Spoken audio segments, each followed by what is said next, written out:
అమ్మా ఈ గుమ్మడికాయతో ఏదైనా చేసిస్తావా? ఓకే. దీంతో ఈరోజు మా పాపకి బెల్లం వేసి హల్వా అయితే చేయబోతున్నా. ఎలా చేయాలో ప్రాసెస్లోకి చూసేద్దాం.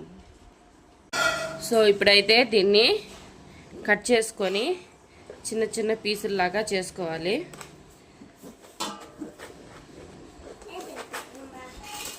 సో చూడండి, ఇవైతే మనం నెక్స్ట్ విత్తనాలకు కూడా వేసుకోవచ్చు. బాగా ఎండలో పెట్టేసి ఎండబెట్టిన తర్వాత విత్తనాలకి యూజ్ చేయొచ్చు అనమాట. మొత్తం ఇప్పుడు ఇది తీసేద్దాము చెక్కుతూ. సో ఇప్పుడైతే గుమ్మడికాయలు శుభ్రంగా కడుక్కున్నాను. సో కుక్కర్లో అయితే వేసేసుకున్నా. కుక్కర్లో వేసి ఒక 3 విజిల్ రానిచ్చామంటే మెత్తగా ఉడికిపోతుంది. దీనికి తగినన్ని నీళ్ళు అయితే వేసుకోవాలి. సో ఇప్పుడు మూత పెట్టేసి ఒక 3 విజిల్ అయితే రానిచ్చాను. సో దాంట్లోకి బెల్లం అయితే సన్నగా ఈ విధంగా తరిగి పెట్టుకున్నాను. ఓకేనా? సో 2 విజిల్లు అయితే వచ్చాయి. ఇంకొక విజిల్ వచ్చిందంటే సరిపోతుంది. సో 3వ విజిల్ కూడా వచ్చింది. ఇప్పుడు మనం ఆపేసి ఉడికిందా లేదా చూసుకునేద్దాం. సో ఫ్రెండ్స్ చూసారు కదా, మన గుమ్మడికాయ అయితే చాలా మెత్తగా అయితే ఉడికింది. సో ఇప్పుడు దీంట్లోంచి వాటర్ అంతా పక్కకు తీసేయాలి. వాటర్ లేకుండా తీసేసి దీన్ని మెత్తగా స్మాష్ చేయాలి. సో ఇప్పుడైతే దీన్ని మెత్తగా స్మాష్ చేసి తర్వాత ప్రాసెస్లోకి అయితే వెళ్ళిపోదాం. ఓకేనా ఫ్రెండ్స్? సో చూసారు కదా, మెత్తగా స్మాష్ చేసేసాను. ఇప్పుడు నెక్స్ట్ సో ఇప్పుడైతే మనం పెనం పెట్టుకునేసి దీంట్లోకి నెయ్యి వేసుకుందాము. సో ఇప్పుడైతే నెయ్యి కూడా కాగింది. ఇప్పుడు మనము ఈ గుమ్మడికాయ పేస్ట్ అయితే వేసేద్దాం. పేస్ట్ వేసేసి బాగా వేయించుకోవాలన్నమాట. అప్పుడే టేస్ట్ బాగా వస్తుంది. దీంట్లోకి కావాలంటే డ్రై ఫ్రూట్స్ వేసుకోవచ్చు, లేకపోతే ఇలాగైనా చేసుకోవచ్చు. సో ఇప్పుడు ఇది నెయ్యిలో బాగా వేగనిచ్చుకోవాలన్నమాట.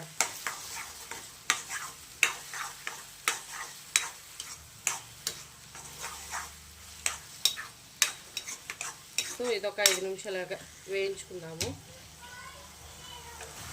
సో ఇప్పుడైతే ఫ్రెండ్స్ మనం సన్నగా చేసుకున్నాం కదా బెల్లము, ఈ బెల్లం అయితే దీంట్లోకి వేసేద్దాం.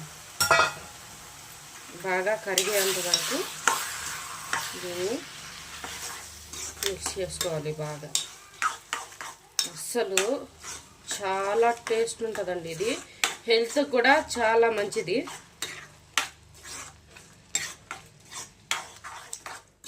సో ఈ విధంగా చేసుకొని తిన్నామంటే హెల్త్ బెనిఫిట్స్ చాలా ఉన్నాయి. చూసారు కదా, బెల్లం మొత్తం కరిగిపోవాలి. దీన్ని ఒక 5 నిమిషాలు అయితే ఇలాగే లో ఫ్లేమ్లో పెట్టి ఉడికించుకునేద్దాం. సో మా పిల్లలైతే వెయిటింగ్ అనమాట, ఎప్పుడెప్పుడు అవుతుందా, ఎప్పుడెప్పుడు తిందామా అని. సో కొంచెం బాగా దగ్గర పడేంత వరకు హల్వాని వేయించుకోవాలి. సో చూసారు కదా, మన వేడి వేడి హల్వా అయితే రెడీ అయిపోయింది. గుమ్మడికాయ హల్వా.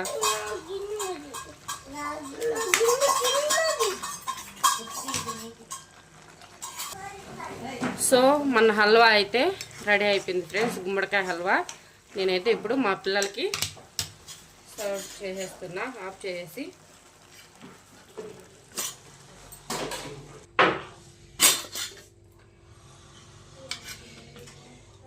ఇలాంటి ఫుడ్ చాలా మంచిదండి హెల్త్కి. సో వీక్లీ 1 టైం అన్నా ఇలా చేసి పెట్టాలి. ఇప్పుడు మా పిల్లల దగ్గరికి అయితే వెళ్ళిపోదాం. సో గీతు, నువ్వు అడిగావు కదా, ఇదో వేడి వేడి గుమ్మడికాయ హల్వా అయితే చేసాను. ఎలా ఉందో టేస్ట్ చేసి చెప్పండి. బాగుంది, సూపర్. బాగుందా? చిట్టి తల్లి ఎలా ఉంది? బాగుంది. బాగుందా? అలాగే మీరు కూడా ఒకసారి ట్రై చేయండి ఫ్రెండ్స్. ఎలా ఉందో కామెంట్ చేయండి. అలాగే వెళ్తూ మన ఛానల్ని లైక్ అండ్ సబ్స్క్రైబ్ చేయడం మాత్రం మర్చిపోవద్దు.